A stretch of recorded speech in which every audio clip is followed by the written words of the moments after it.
Tech on Demand podcast brought to you by Growertalks. Audio Files episode 79.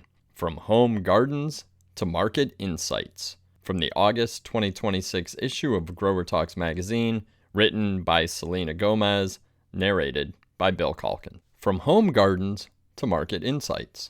This article is part of a special ASHS series, Bridging Research and Practice, featuring an article adapted from an ASHS journal publication that presents academic horticulture research directly to industry professionals. ASHS is the American Society for Horticultural Science. To learn more about ASHS, please visit ashs.org. A few summers ago, I found myself staring at a spreadsheet filled with data from cultivar trials of compact vegetable plants we were evaluating for indoor and outdoor production. We were rating plants in hopes of providing recommendations to growers on the best cultivars to produce based on plant performance and assumed consumer preferences. Around that same time, the COVID-19 pandemic moved the in-person American Society for Horticultural Science annual meeting online. While viewing presentations from my home office, I came across a brilliant talk by Dr. Natalie Baumgartner from the University of Tennessee, Knoxville, who introduced the idea of using citizen science to engage home gardeners in evaluating new plant varieties. That moment sparked a research effort that's since grown into a multi-state program built around citizen science.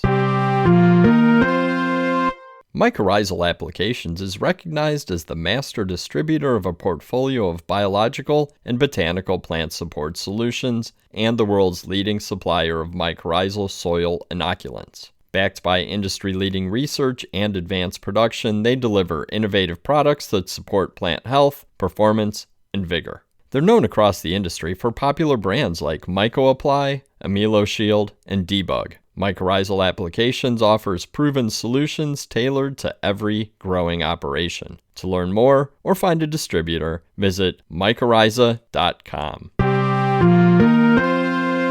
Today, this work focuses on understanding plant performance, consumer preferences, and the human aspect of gardening.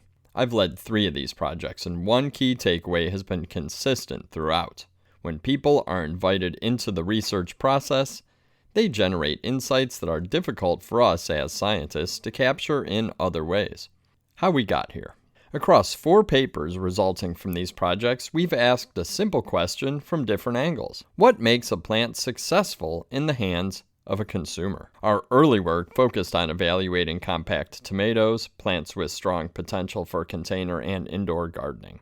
We began by evaluating gardeners' experiences with starting tomato plants at different stages of development, from seed, seedling, or flowering plants, wondering if the starting plant material influences satisfaction and success. We then explored how participating in citizen science itself affects gardeners' attitudes, showing that involvement in research can increase both engagement and confidence. Building on that, we examined cultivar preferences for compact tomato plants and demonstrated that citizen scientists can reliably generate data on yield, performance, and consumer preferences across a wide range of environments. Along the way, we also explored broader product questions that are directly relevant to the horticulture industry. For example, is there an opportunity to market premium vegetable plants with small green fruit, which may provide faster satisfaction for consumers and a lower likelihood of failure? How do gardeners respond to novel fruit and flower colors, or different growth habits? Finally, which traits ultimately drive purchasing decisions? Each of these studies asked a piece to the puzzle, but our most recent project brought all of these elements together in a way that feels especially relevant for growers and the broader horticulture industry. In our most recent paper, Beyond Yield, assessing the impact of a multi-state citizen science gardening project on participant well-being, attitudes, and plant preference, we expanded our focus beyond plant performance to include something we often talk about but rarely measure: how gardening affects health and well-being. We partnered with collaborators across Indiana, Iowa, North Carolina, and Tennessee, and recruited more than 600 participants in just 4 weeks. From that pool, about 200 citizen scientists were selected and received project kits. Participants grew plants with unique ornamental traits, including pink flowering strawberries and multi-plant marigold containers with different flower colors. Throughout the season, participants provided feedback on plant performance, preferences, and their overall experience, while also providing data on mental well-being, gardening confidence, and behavior. The results were clear. Participants were more active, alert, attentive, determined,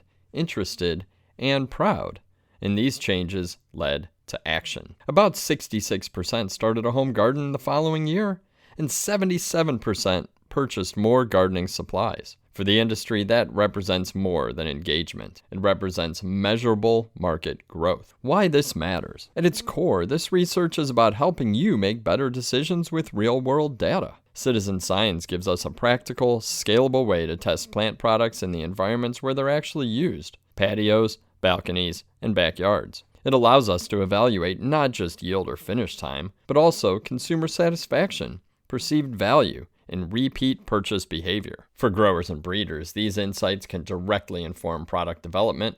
For example, we've seen how features such as compact growth, unique color, and early visual appeal can strongly influence consumer preference and willingness to pay. For retailers, this type of data can support better assortment decisions and more effective marketing.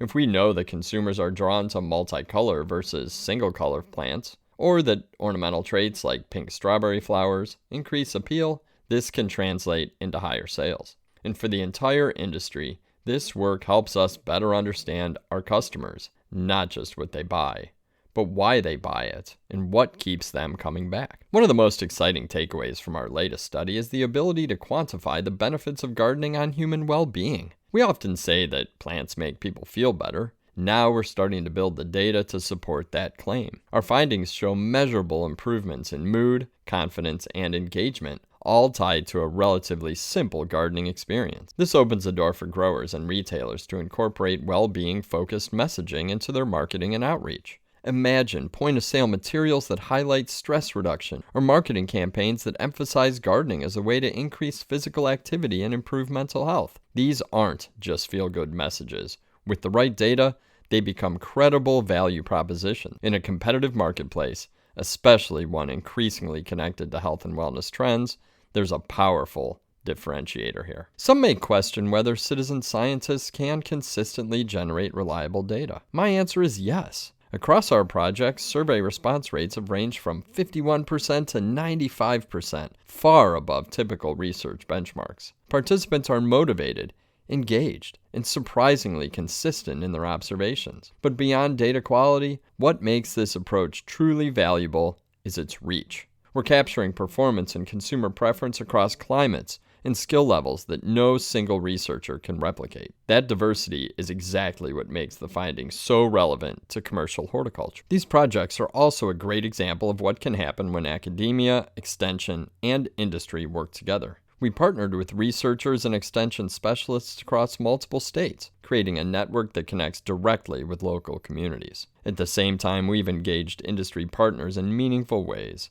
In our latest project, a representative from a breeding company joined us for a webinar to walk participants through the process of developing new varieties, from concept to commercialization. Those interactions do more than educate. They build connections between people who work with plants and the people who buy them. There's still a lot to learn, but if there's one thing these projects have shown, it's that people are eager to participate. They want to grow plants, share their experiences, and be a part of something bigger. The end. We hope you enjoyed this episode of Audio Files from the Tech on Demand podcast brought to you by Growertalks. Please take a minute to leave us a positive review. It'll help us reach more greenhouse, garden center, and CEA professionals.